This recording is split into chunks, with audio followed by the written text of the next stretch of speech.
बीड जिले से आस्था, भक्ति और परंपरा का मनमोहक दृश्य सामने आया है। श्री क्षेत्र गहिनीनाथगढ़ से पंढरपुर के लिए निकली संत वामन भाव महाराज की पालकी यात्रा का पहला रिंगन समारोह जामखेड़ तहसील के जामदावाड़ी में श्रद्धा और उत्साह के साथ संपन्न हुआ है। इस दौरान लाखों वारकरी भक्ति में लीन दिखाई दिए हैं। महंत विठल महाराज शास्त्री के मार्गदर्शन में निकाली इस पालकी यात्रा में वारकरी भगवा ध्वज, सिर पर तुलसी वृंदावन और मुख पर विठल नाम का जयघोष करते हुए रिंगन में शामिल हुए हैं। पूरा वातावरण भक्तिमय हो उठा है। इस भव्य आयोजन के ड्रोन दृश्य भी सामने आए हैं, जिनमें वारकरी परंपरा की अद्भुत झलक देखने को मिल रही है। इस अवसर पर पूर्व विधायक भीमराव थोंडे भी वारकरियों के बीच पहुंचे हैं। उन्होंने गले में टाल पहनकर विठल नाम का जयघोष भी किया है। टाल बजाए, फुगड़ी खेली और वारकरियों के साथ रिंगन में शामिल होकर भक्ति का आनंद भी लिया है। रिंगण सोहळ्यासाठी मी 3-4 वेळा आलेलो आहे।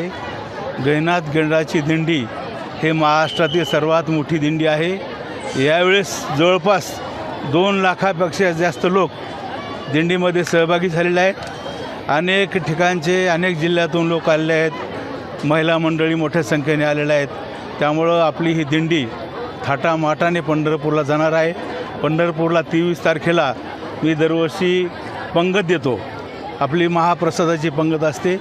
तर माझी सर्व या ठिकाणी उपस्थित ज्या महिला मंडळी आहेत, पुरुष आहेत किंवा जे सोशल मीडियावर ॲक्टिव्ह आहेत, त्या सर्वांना विनंती आहे की त्या दिंडी सोहळ्यामध्ये सहभागी व्हा आणि पुढे जेवणाच्या पंक्तीला हजर राहा, अशा प्रकारची मी आपल्याला विनंती करतो आहे। विठ्ठल महाराज जे आपल्या गहिनीनाथगडाचे मठाधिपती आहेत, त्यांच्या नेतृत्वाखाली अनेक वर्षापासून मोठ्या प्रमाणामध्ये ही दिंडी जाते। हा दिंडी सोहळा महाराष्ट्रातील एक अप्रतिम सोहळा आहे। त्यामुळं सर्व पुरुष, स्त्रिया किंवा भक्त मंडळीला माझी विनंती आहे की आपण आता पुढं आणखी 25 तारखेला आषाढी आहे, 23ला आपली पंगत आहे, आणखी आज 17 तारीख आहे, 17 आहे ना, आज 16 तारीख आहे, आणखी 8 दिवस राहिलेले आहेत। त्या 8 दिवसामध्ये सर्व लोकांनी येऊन पंक्तीचा लाभ घ्यावा। सगळा महाराष्ट्र सध्या आज रोडवर आहे। पंढरपूरचा पांडुरंग म्हणजे शेतकऱ्यांचा प्राण आहे। सर्व लोक आपली गाऱ्हाणी पांडुरंगाला सांगतात आणि पांडुरंगाला मनातून प्रार्थना करतात की त्यांच्या काय समस्या असतील त्या सोडवाव्यात।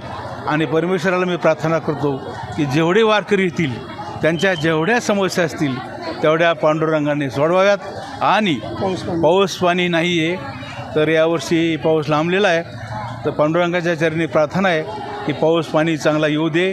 शेतकरी समाज सर्व पावसावर अवलंबून असतो। शेतकऱ्यांचे पिकं करपायला लागलेले आहेत, काही ठिकाणी पेरणी झालेली नाही, तर म्हणून पांडुरंगाच्या चरणी प्रार्थना की खूप पर्जन्यमान व्हावं आणि सर्व लोकांना त्याचा फायदा व्हावा। वाटला मोठ्या प्रमाणामध्ये इथं आल्यानंतर वातावरण तयार होतं। एवढी गर्दी, एवढी माणसं पाहिल्यानंतर खूप आनंद होत असतो आणि तो जे या ठिकाणी येऊन झालेला आहे।